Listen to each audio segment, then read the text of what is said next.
The start of the movie shows a woman running through the woods with a child.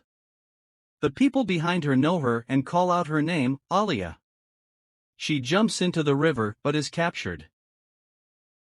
The next scene introduces us to Rex standing in a line at the bank, eager to speak to Maddie, his crush. He barely makes it to the line, when robbers get in and hold everyone at gunpoint. Rex signals Maddie to hide while he himself lowers to the ground. He sees a woman lying next to him, her purse open, her gun visible. Rex signals her to use the gun on the robbers, but of course, she isn't going to put her life at risk. She zips up her purse and hands it to the robbers.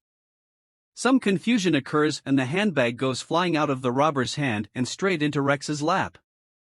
This is his chance to be a hero and save everyone. The subsequent scenes are interspersed with scenes at the court where Rex is found guilty of being reckless and being a mindless murderer. But he was only saving the hostages and taking down the robbers, was he not? Except his one mistake causes a tragedy which we find out later. Nope, it's not Maddie.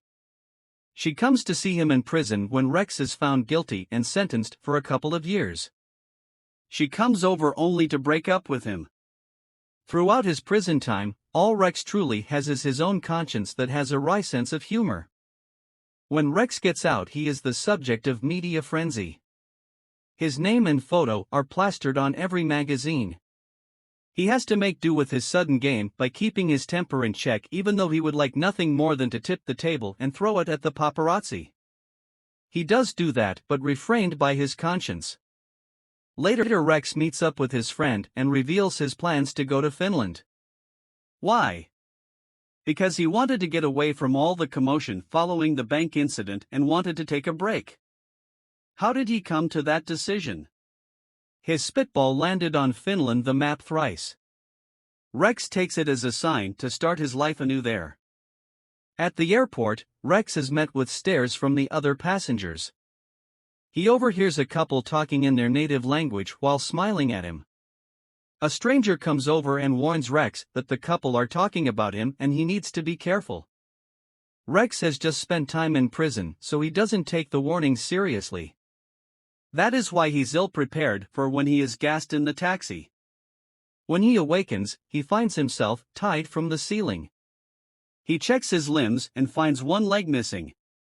He is about to scream when a hand clamps over his mouth. It is his conscience, warning him to be careful. He is made to retrace his steps, understand his environment. Upstairs, a little boy has awoken in the middle of the night and is curious about the sounds emitting from the basement. He creeps downstairs and Rex shuts his mouth and eyes immediately. As the boy gets closer, Rex immediately moves into action after he realizes the kid isn't going to cut him loose. He kicks the boy's face and then waits as he hears more footsteps heading towards him. It is Alia, the girl from the first scene, who covers her eyes with a hand as she descends the stairs, searching for her brother. When she notices her little brother's head between Rex's knees, she panics.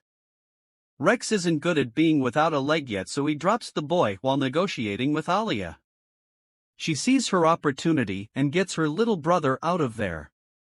Rex's conscience gives him a hard time about being an idiot who dropped his only means of escape, his leverage. Alia gets her little brother on the bed, but the family notices and creates a loud fuss, insulting Alia in the process, who then lies that her brother fell off the bed, which is why he has a bloody nose.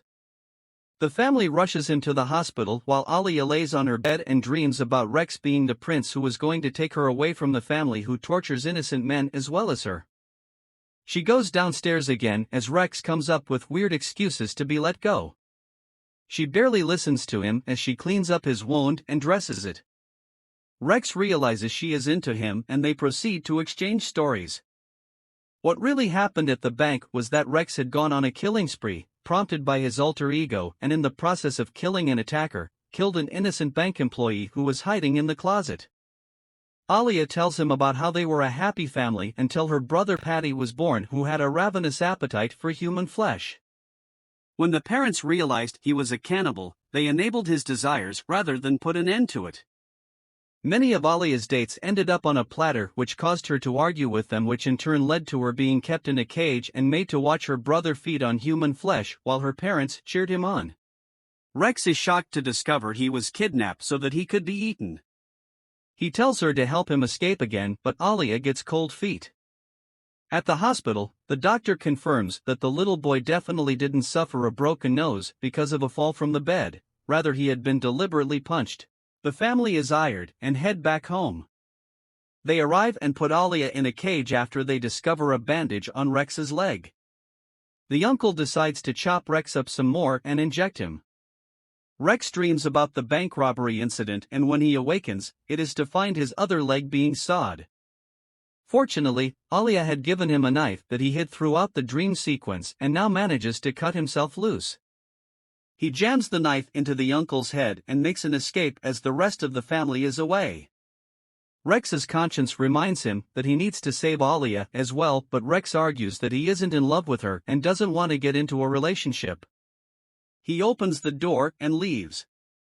When the uncle's body is found, the family is alerted of Rex's disappearance and are anxious about him turning up with the authorities, even though the father thinks Rex couldn't have gotten far on one leg and probably drowned in the river. They are all seated at the table and somehow Alia doesn't spot a certain someone hiding underneath, with a nail gun in hand.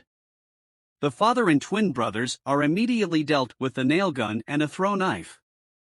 The mother is a tough one, but Alia manages to tie the backpack cord around her neck and helps Rex kill her.